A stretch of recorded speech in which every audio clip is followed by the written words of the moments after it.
Certainly, it's a pleasure for me to be here, and I prepared a few remarks on German editions of Hannah Arendt's work. Most of you know Hannah Arendt wrote a whole book focused on the proposal to think what we are doing, or in her own German translation, dem nachzudenken, was wir eigentlich tun, wenn wir tätig sind, meaning in English, to reflect on what we really do when we are active. But she did not leave many reflections on what she did when she wrote and published her works. Her general attitude in this matter is best demonstrated by two quotations. One is from the minutes of the 1972 Toronto conference published by Melvin Hill, in which she said, now I quote, "I don't reflect much on what I'm doing. I think it's a waste of time." The other is from the famous 1964 Gauss interview. There, Gauss asked her to comment on her writing habits and experience. "And when you are finished," was one of his questions, to which Arendt replied, "Then I'm finished." These quotations indicate a reflected nonchalance about which I cannot comment here. Maybe we may comment later on.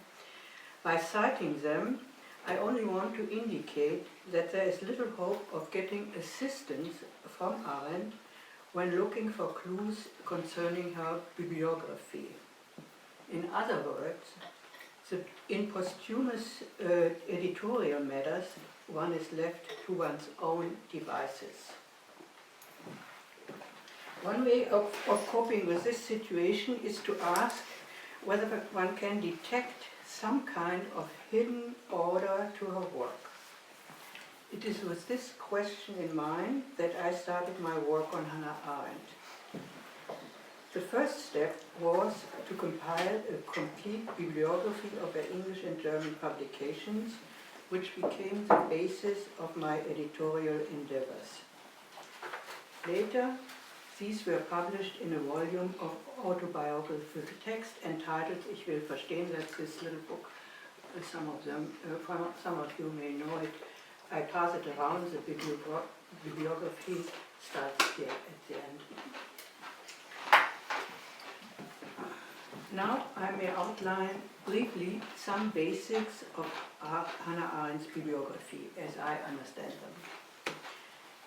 The work Hannah Arendt left to posterity is bilingual. She started writing in German, her mother tongue.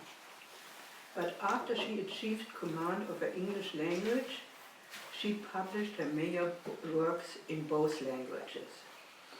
In an overview, one may distinguish three categories of monographs.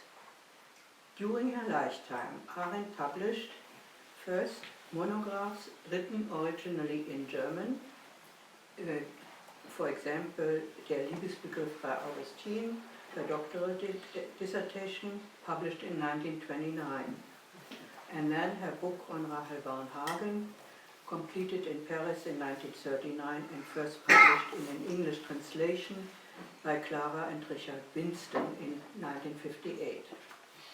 The second category is monographs written in English and translated by Arendt herself into German. This holds for the origins of totalitarianism, which became Elemente und Ursprünge totaler Herrschaft, further for the human condition, that is in German Vita Activa oder vom tätigen Leben, and then on revolution, which became Über die Revolution. I should note at this point that in the cases of both the origins and the human condition, Arendt liked the German titles better than the English ones. Explicitly, she indicated that they are more appropriate to what she wanted to say. The third category is, still within the monograph, written in English and translated under Arendt's supervision, and that would hold for Eichmann in Jerusalem. She didn't translate that herself, she had a translator in German and she worked with her. Beginning with the origins of totalitarianism, all of Arendt's monographs were published first in English. She considered the corresponding German versions to be second editions. Producing further English editions, she at times, but not as a rule, improved and revised the original in accordance with the German. The changes she made when translating the English into the German were not just marginal, as you might already have guessed when I referred to the English and German quotations from the Human Condition at the beginning of my remarks. At certain points, Arendt used the German version to clarify and explain her thought, a fact that is no secret anymore. Actually, it has been studied by Arendt scholars. One of them is Roy Zhao, the name one, do you know his name? In addition to the 6 monographs I mentioned, Arendt published 3 book-length volumes of collected essays, which in her lifetime were available only in English. Between Past and Future, first with 6 and with 8 essays, then Men in Dark Times, containing 11 essays, and Crisis of the Republic with 4 essays. And there are 5 collections of essays that appeared in German during her lifetime. You want me to say the title? 6 essays. Then the next one is Fragwürdige Traditionsbestände im politischen Denken der Gegenwart. Then we have Macht und Gewalt, enlarged in its 2nd edition by an interview Arendt gave to Adalbert Reif. Then there is the 2 essays Walter Benjamin and Bertolt Brecht, and 2 essays on Wahrheit und Lüge in der Politik. Most essays thus collected emerged from lectures Arendt had given in the US and in Germany. Since she lectured in both languages on the same topics, each essay has a different history. In Germany, some lectures were recorded by radio stations, and a selection of this material was produced by a special publishing house called Hörbuch Verlag. After Arendt's death, now I come to the posthumous work, the pattern changed for obvious reasons. All translations were done by scholars who certainly did not write what Arendt had not rewrite what Arendt had put down, even though they have made their own mistakes. Only a few years after Arendt's death, her main German publisher, Piper Verlag, published a translation of The Life of the Mind, edited by Mary McCarthy, and it became Vom Leben disguised as. Piper Verlag also published Arendt's lectures on Kant's political philosophy, and that in German became Das Urteilen, Texte zu Kants politischer Philosophie. In the 1980s, Claude Piper and Renate Dörner, then the editor in charge of what they call Arendt-Pflege in Germany, so it's something like Arendt Matters, at Piper Verlag, approached me to design some guidelines for their future Arendt publishing policy. We agreed on the following key features. All books by Arendt, so what I call monographs, and should published during her lifetime, will be kept in print.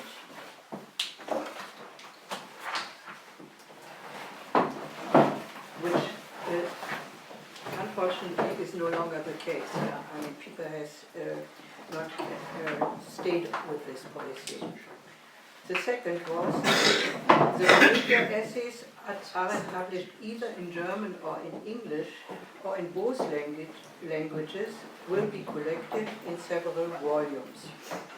Following the hints that could be taken from collections Arendt published during her lifetime, we decided to organize these essays by subject and not chronologically.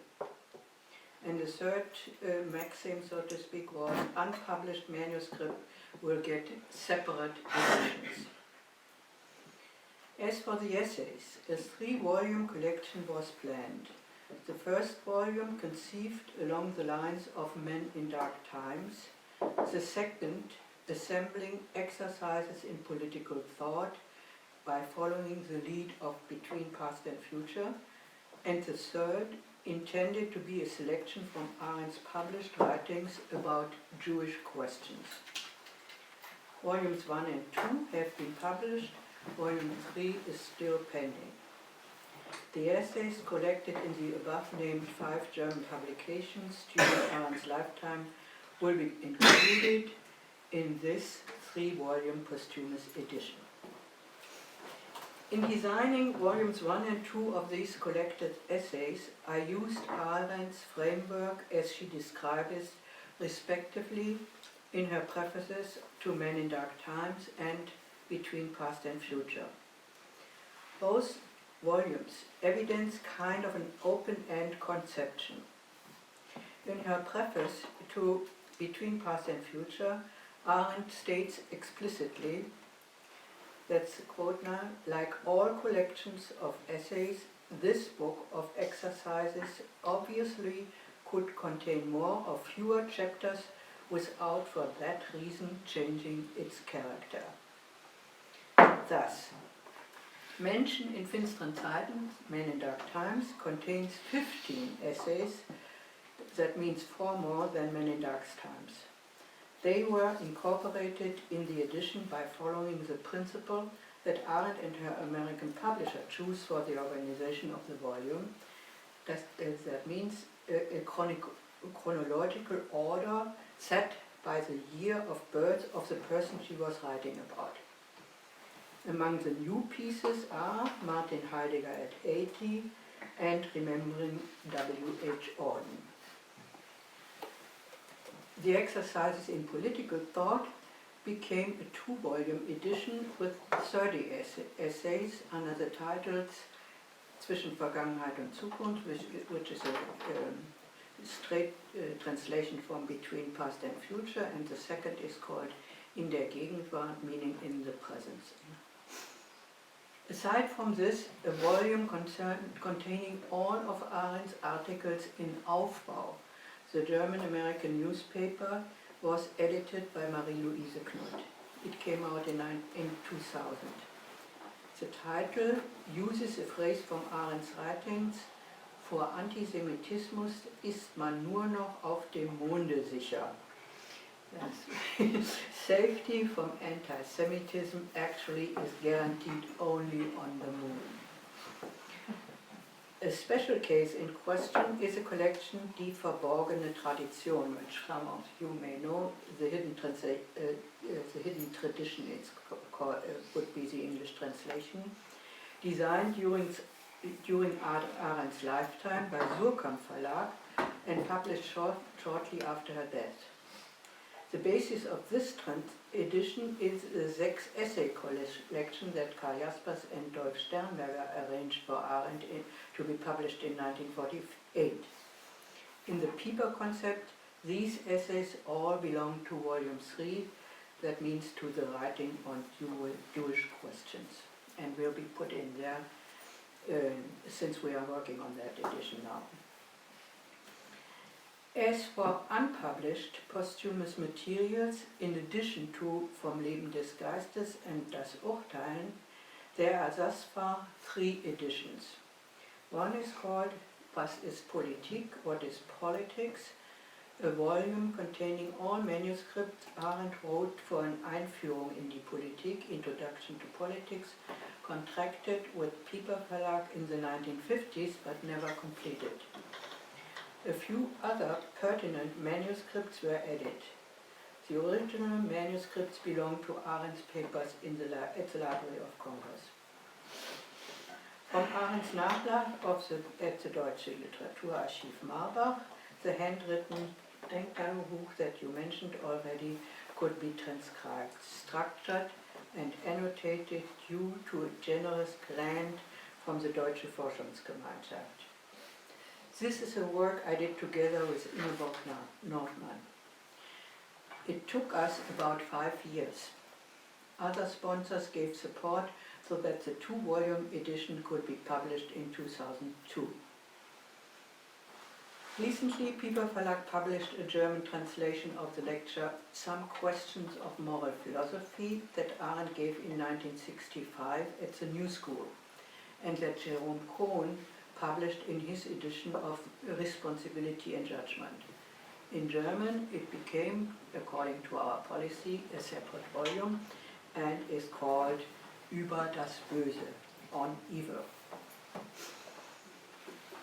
Regarding posthumous works by Arendt, there is another section that needs special attention, that is the various editions of her correspondence, which you probably all know. I mean, it started with the letters to Karl and Gertrud Jaspers, then with the letter exchange with Mary McCarthy, then came Heinrich Blücher and Martin Heidegger. In addition, the following have not been these have all been translated into English, but then there are plenty more editions that have never been translated into English from the German. And that's the correspondence with Kurt Blumenfeld, with Hermann Bruch, with Uwe Jonsson, with Walter Benjamin, lately with Gerhard Scholem. Then, I mean, there are little correspondences, Adler Rüdel, Paul Tillich, Benedict, then Yahil is in English, Maschmann, and the Kaysen letters have also been published. Those are in English, but I don't think it's known, the publication is known in this country. So, I mean, there's a lot of work going on, because these private letters, I think, constitute the bulk of Arendt's posthumous work. And I'm sure there will be more, since she was such a lively letter writer, and since there is so much more material preserved among her papers and her Nachlass.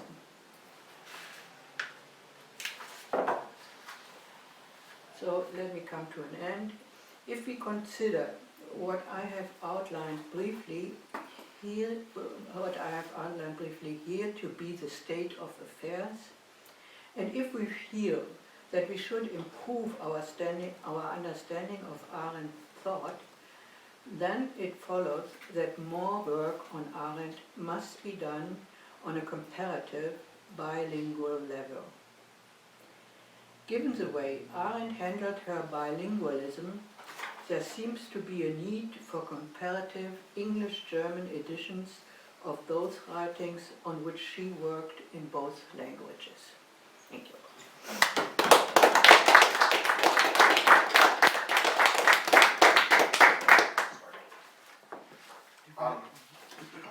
Thank you very much, Ursula. I hope it wasn't too complicated. No, I think it was great and quite clear. Let me ask a first question, if I may. You probably, I mean, maybe I'm wrong about this, but you probably know Arendt's Nachlass as well, if not better, than any other person. What do you think reading her Nachlass adds to our understanding of Arendt that simply her published writings don't reveal? What do you take most from her Nachlass?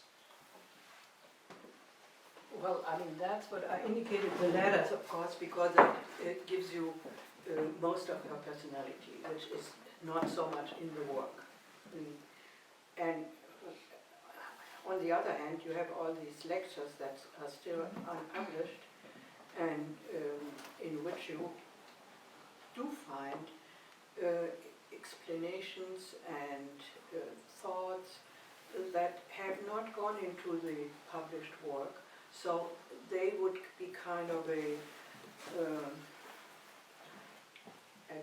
what's that in English? Addition to what has been published.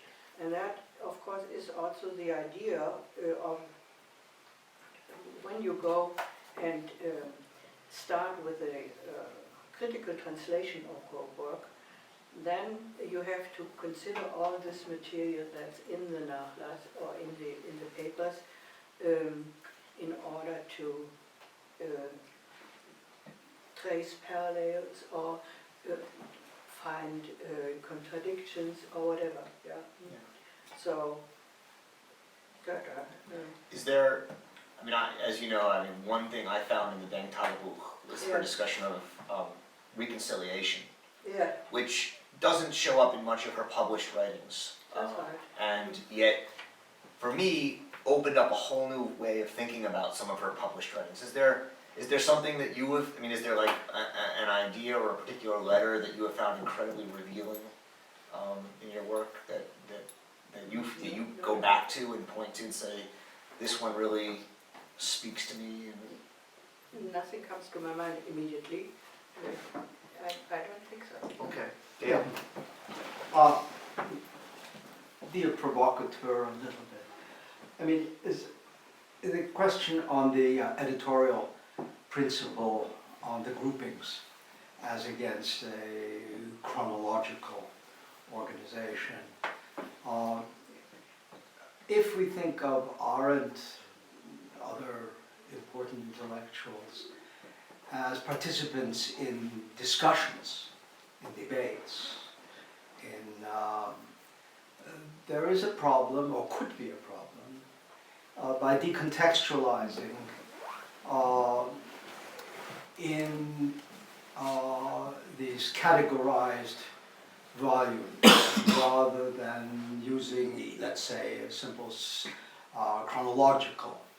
I think of, for example, I know Arendt in the context of her participation in 1930s in sort of the interplay between Jaspers, Mannheim, and so on. And I think what she wrote then, or even quite possibly the original version of Rahel Hagen, might well be interestingly situated in that context if the documents were available. And similarly, of course, very importantly, although you have that in separate volumes, the whole change of her position on Jewishness, and the Jewish army and a whole bunch of other things that are in the nation pieces, or in the Aufbau pieces. So that I wonder what your thought is, or what your thinking was, and clearly you discussed these alternate options, about following her principle of organization rather than what might be a more critical one, where the writings are contextualized or set up so as to be more effectively contextualized in the Gespräche, in the discussions, in the disputes in which she played a part. Have I made my question clear? Yeah, it's very clear. It's a question that is discussed all the time now, and there are also ideas of cutting up the Denktagebuch into, bringing out volumes, Hannah Arendt thinking between 1952 and 1953, and then putting in the Denktagebuch in there. That's a matter of principle, but when we did this, Hannah Arendt research wasn't that advanced yet. We just started from some kind of a 0 point. I didn't mean as a criticism, but I wanted to hear your explanation. I still think one should consider what an author himself or herself published and take this as what she wanted to be in the world, to say it in her own terms. And I mean, that doesn't mean that you can't do a critical edition in addition to this here, but I mean, the works as such as she conceived them should not be destroyed in such a way that they get lost, so to speak. Yeah, of course, it's something like this Denktagebuch is not a book that she designed, it's a collection of... it probably would never have been published Right. if there hadn't been Right. somebody from the Deutsche Literaturarchiv coming over to her apartment, and she said, oh look, I have all this. Is this of any interest? And she said, oh yeah. And then he took it home, yeah. So, Pierre? Do you find her to be a different writer or thinker of Deutsch versus English? And is there any way you could give, well, how would you characterize it then? What's the difference? she's much more, I mean, although her English is really good, yeah, and admirable, when she writes in German, it comes out that there are more nuances to it, and I would even say that the work, I mean, that's perhaps going a little far, but there are certainly more nuances to it. Yeah. What kind of nuances?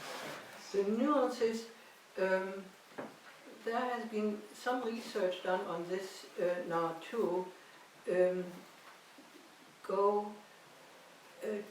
are to the effect that you can see that in certain, when using certain words or whatever, she had certain literary references in her mind, and they go into the German text without she telling her audience, but I mean, there have been studies on this her relationship with German authors, and they found out quite a lot of interesting things.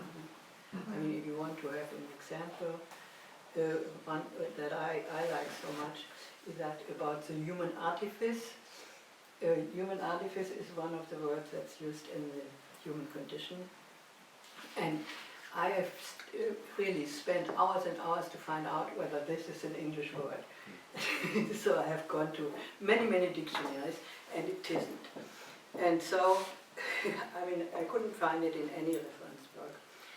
And so, Barbara Hahn was it, who found out that there's a poem by Fontane in which there is a,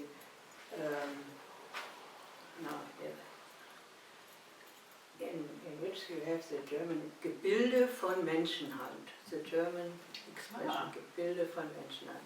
And that's exactly what, I mean, she probably, either she has done the translation herself, or, you know, she had all these American friends with whom she also did translating work.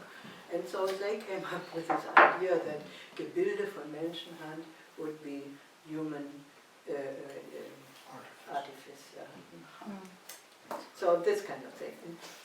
I mean, it's not specialized. In the German edition, is that what it says? Gebilde von Menschenhand.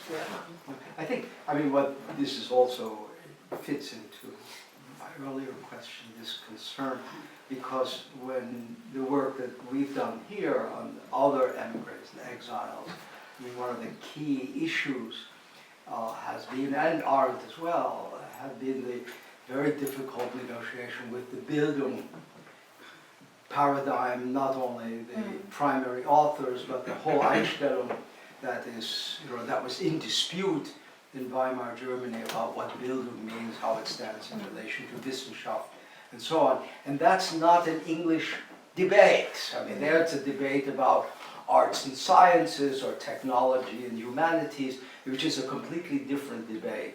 And these citations built in communicate to a German readership and involvement in this whole Bildung tradition, which is different than when it gets abstracted and transmuted into English, where her relationship to philosophical traditions is more highlighted. Or so I think that, I mean, it's that sort of critical possibility, but as you say quite correctly, it's open to people to do that work Yeah. once the And documents you know, are available. of course, So again, it's not an objection, it's just simply, it was that sort of thing I had in mind, because part of the whole issue is the non-translatability and the struggles that not only Arendt but others had, and what to do with this bloody whole discourse, which was so rich in citations, in direct allusions and references, so that they technicized their own vocabulary, as with artifice, which then means that we read it wrong, or we read it as they themselves didn't, because they read it themselves then in German. They never read it. They read their own English texts more likely in German. They did the instant translations. They didn't balk over artifice, human artifice, because she read it as Gebilde. I mean, Gebilde is one of the bloodiest, miserable words to try to translate into English. I've struggled with it myself. But so I think that's very rewarding, and and one of the things that comes out of the work. Yeah, I mean, the problem is only that the German public today isn't educated enough anymore in order to understand. So, I mean, they would be better off with the English. No, may I tell one more anecdote, Well, just a short one? Yeah, I was just when you, to add to that, I mean, the whole idea of burden of our times, which is so important in much of Arendt's work, and the idea of a burden, turns out much of it comes from carrying the burden from her reading of Holderlin's poem, Mnemosyne, which we wouldn't have known if we hadn't had Ursula doing the work on the Denktagebuch, in which we learn of her reading of Mnemosyne. So these are important unearthings of the etymological and Bildung, Vergangenheit, that are absolutely important. So, David, can I go to Susan? Oh, yes, please. No, What happens to these insights in the new edition? Or in the other, sort of penumbra of other publications that may be coming out around this project? What do you mean? What happens to these kinds of discoveries? I mean, how are they reflected in the new publication, or are they being published somewhere else? No, they're not published. I mean, they are included in some, at the moment we are preparing a handbook, and there in this handbook, of course, you will find some of these, but many of those just go into footnotes, and everybody who There's an belongs to the community knows footnote 33. There it is, yeah. There's an incredible edition of Paul Celan's work that came out, you might be aware of it, a few years ago by Barbara Wiedemann, called the Kommentierte Gesamtausgabe, where she publishes all of the poems in chronological order with notes about what he was reading, where he was, when it was published, what is underlined in his edition of Husserl or whatever it was, and that's an incredibly interesting resource then, obviously, right? I mean, is there something like that which might happen in regard maybe to some of the works? I mean, it would be good. Especially since he was writing in a second language as well, right? Since he was writing mostly in French. No? No. No. Oh, not in that period? He was writing in German, but he wrote to his wife in French, and he did a lot of things in French, but... So this is a translation of the German writings onto French? No, it's not a translation, actually. It's just a set of... compilation. A compilation of insights into what else was going on in his life and in the poems, and those kinds of literary references, which in themselves are not directly translatable, right? So... Yeah. No, I think we were just talking 2 days ago in our seminar about the real need for a new edition of The Human Condition, which is one of her main books that would, in a sense, be a critical edition that brings both the German and the English together. But I mean, the footnotes are there. I mean, the footnote apparatus in the Denktagebuch is fantastic. Barbara Hahn has written articles on her. I have an essay on reconciliation that's coming out. So people are starting to use it. But one of the real problems is that most of the Arendt scholarship in the United States is still done by people who don't speak German. And these works are in German. And so it's a problem. But it's slowly going to work its way in. Yeah. The answer to this might be a simple no. So that's certainly an option. I wonder if as a translator of someone who already spent a great deal of time translating her own work, you ever ran into a situation where you disagreed with her translation of herself? or educating other I mean, possible. her own translation have to be checked too. I mean, there are real mistakes, yeah. I mean, if you think of them as translations from the English to the German, I mean, then you find terrible mistakes. Don't you have to then call them rewritings though? Well, do any stand out as sort of philosophically interesting, or in a way that sort of opens up new interpretations of her work? Well, Or any many points are really philosophically interesting, yeah, because, I mean, then she may have taken in some criticism that she already knew about, and then she defined what she was saying, yeah. So that, with the human condition, that can, that would make a bilingual edition of the human edition so worthless. I just a couple of small points. One on the business of the current German practice. I have a funny story about that, and it ties in with a larger, more interesting point. The larger interesting point is that precisely the whole Heideggerian use of language is so importantly related to sort of reviving metaphors, reviving dead metaphors. So quite apart from literary citations or references, there's simply the problem of language, which gets distorted. I'll tell a little illustrative anecdote. I had translated Karl Mannheim, who would also use this type of discourse. And one of the important terms that he used was Zusammenhang. And the way he used Zusammenhang was quite literal, so that Zusammenhang was something that hangs together. And so it was kind of minimal category, sort of phenomenology, that first, before you have an object, you have a Zusammenhang, and so on. And so we tried to, we struggled, and we came up with trying to institutionalize in our own text with an annotation, contexture, as the word. It had enough of an echo of context from English, but at the same time it opens things up. And so when we then had our book, which contained some of this material, translated back into German, our German translator in the Surkamp translates this das Kontext. Whereas Zusammenhang is so obvious, literal word, but he translated as das Kontext because of the anglicization of German. Yeah, that can happen too.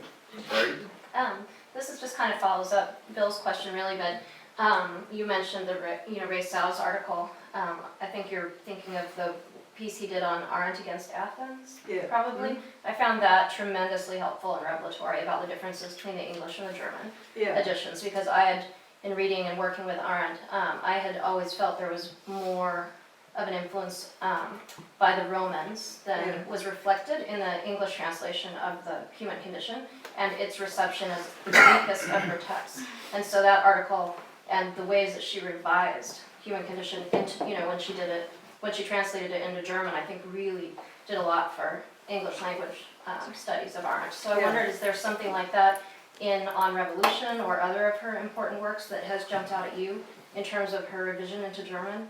Which would be equally substantively, important in revising how we receive her in the U.S. There is some to it, but I think the most important is the Human Condition, because that's also the one who she worked on for a longer time, and later. On Revolution, I think she just did more or less the work as a translator. She didn't put in too many things of her own anymore. So some are closer to with translation. the Human Condition, she really had enough time. I mean, I think one has to put it in these terms, to work on it again, and then this is what came out with Vita Activa. Let me suggest, could someone pass some of those cookies around if anyone wants them? They're there for the taking. Yeah, they look so nice. Yeah, so would you like one? Sounds good. Yeah, our speaker would like one, so we'll make sure they get their way up here at some point. Greg, can you, Yeah, I just had a somewhat technical question. I was curious when you mentioned this meeting at Piper Fairlad where you talked about sort of the future of this publication. Was there an underlying philosophy there? And I ask this just in general because in German editions of, for instance, I was thinking of Georg Simmel, there's often this sort of erratic appearance of things, collections of smaller essays, thematized essays. And I'm just wondering how they were trying to think about that or how you were trying to think about that. Or was it really just the philosophy was trying to make sure everything stayed published? With Arendt, they really wanted to have a concept because there were all these, especially the essays. I mean, the essay work is chaotic. When I put out in the bibliography at certain point, I have to say, I mean, one essay, for example, I think this is what is authority in English. It has had 5 English versions and 3 German, something like this. And so, I mean, the people just said, what are we going to do with this? And so they wanted to have some kind of a concept, and that's what we worked out at the time. And it's heartening they did that, right? I just find for some things I'm just dumbfounded by sort of how to make sense of these collections and what the logic is. Which is the definitive translation? I can say that this is the best that could have been done, but I mean, at least we did something. If you had the endowment of the Marx Engels Institute back in the 30s, you could probably have done better. Then people would have gone to the death camps tour and not sell at a good price. Yes. Oh, thank you. Just one. Do any students have questions or comments or thoughts to share?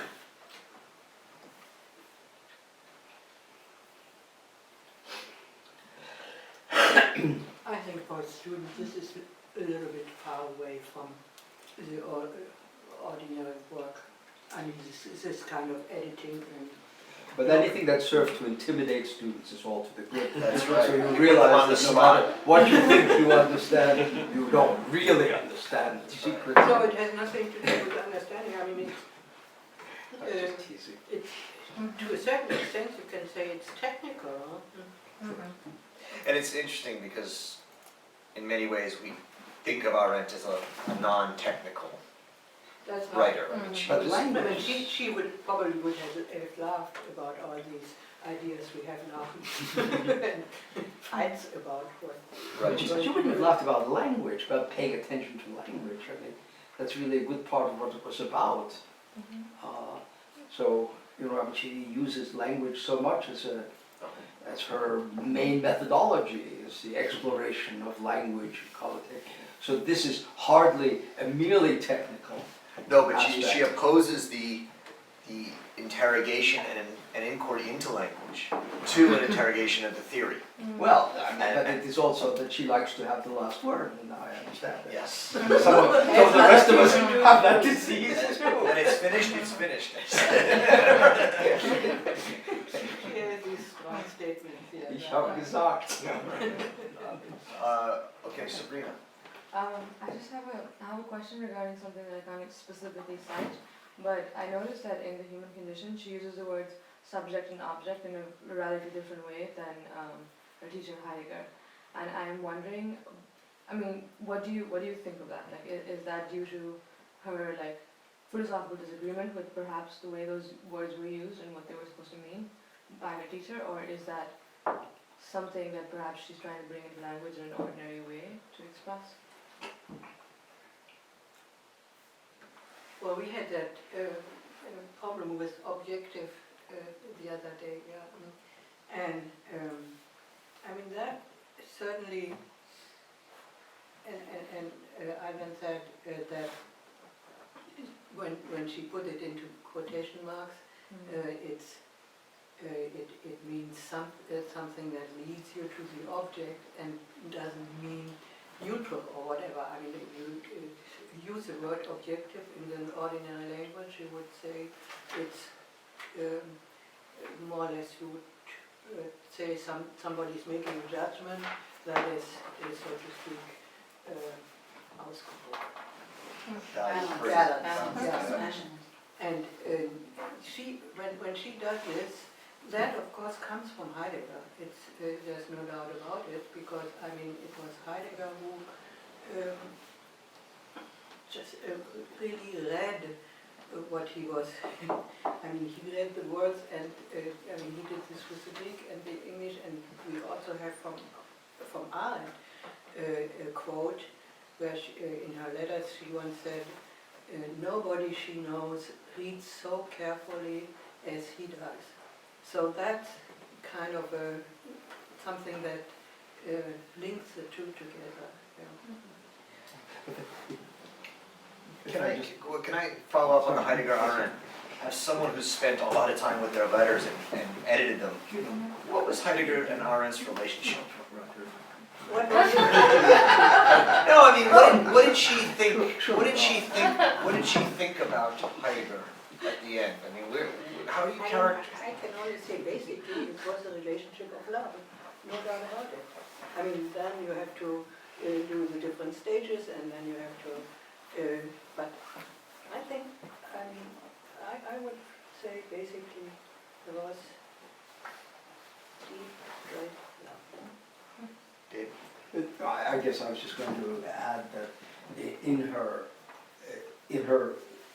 the context in which she's writing, there's a lot of importation as well of Hegelian uses of these terms, so that in the introduction of that, leaving, you know, in the American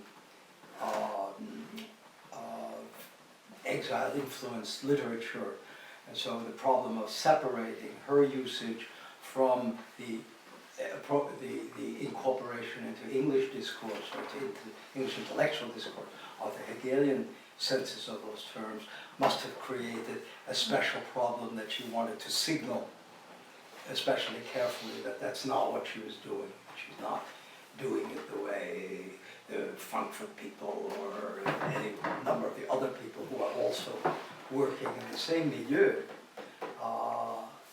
would be using terms like the subjective and the objective distinction. I think that seems I likely. should have said love that developed into friendship.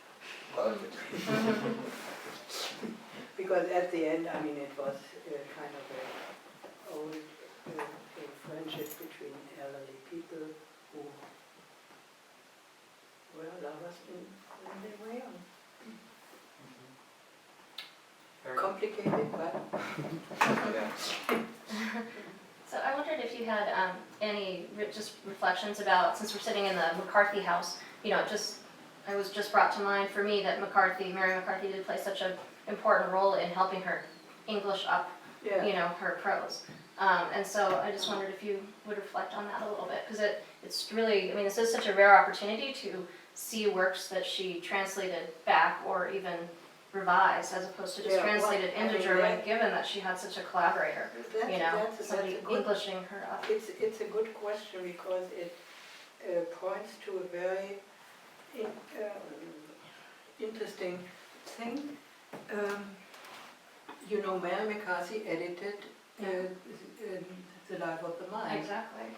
And nobody so far has checked what she did to Arendt's manuscript. Yeah, and even just to track systematically, There is a certain doubt that one or the other thing is just by Mary McCarthy and not by her. So, I mean, this is, if students want to do this, then that's a good topic, Good right? project. Because in the Library of Congress, there's a manuscript typed by Hannah, I think, and where Mary McCarthy has made her corrections. So, Right. I mean, that. And it's apparent from their correspondence that they would argue about the translations a lot. So on the one hand, McCarthy knew her quite well, and she trusted her, but on the other also, hand, I mean, they are different thinkers. I think she made great efforts to understand her, Yeah. and in certain ways she really did. Yeah. So, But- but that doesn't mean that when she wasn't there anymore, And they couldn't her correspond. own mind, Mhm. so to speak, was overpowering. Yeah. Mhm. Just on the anecdotes, I was at that conference in Toronto that you cited earlier, and Mary McCarthy and Arendt were chit-chatting through the whole conference. I mean, Which conference was that? the Toronto. Toronto conference that Oh. you cited. Oh, yeah. You were at that. Yes. Oh. And We are still searching the tapes. you're looking for them. Yeah. Yes. No, I was there. I didn't have to take record. Do you have a transcription? There you go. Actually, the high point of that Smoking gun. conference for me was someone was talking and for the 5th time talked about this country, and then one of the Canadians got up and said, "This country is Canada, and you're talking about the United States." But of course, the person who did that was himself an American as well. But that was not Arendt. I mean, they were there and they were attentive, but I think they were not I mean, attentive the to conference everybody. as such was unique because, they wanted to do a conference on her work and they just informed her that they would do it. And she said, okay, no, then I will come, yeah. And so, I mean, it was Yes, no, it was a but it turned out to be, tell us a little how you memorable occasion. It went on for several days. Several days, yeah. No, it was done, I think, under the auspices of the Conference for the Study of Political Thought. It was one of the early events, but I'm not 100% certain. Maybe Melville himself did that under the, but anyway, it was an interesting conference. I was only 60 miles away. I was in Peterborough, Ontario, so it was not a long pilgrimage for me. I have time for one last question, if there is one. You want to ask? Was there anything of hers that she didn't want published posthumously?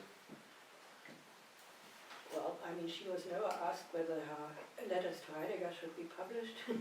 So, but she preserved them, so, I mean, and I don't know with her other correspondence, for example, Bücher, but also these, I mean, she gave them to the Library of Congress, so she must have been at least careless. The dead have no votes. Well, thank you, Ursula.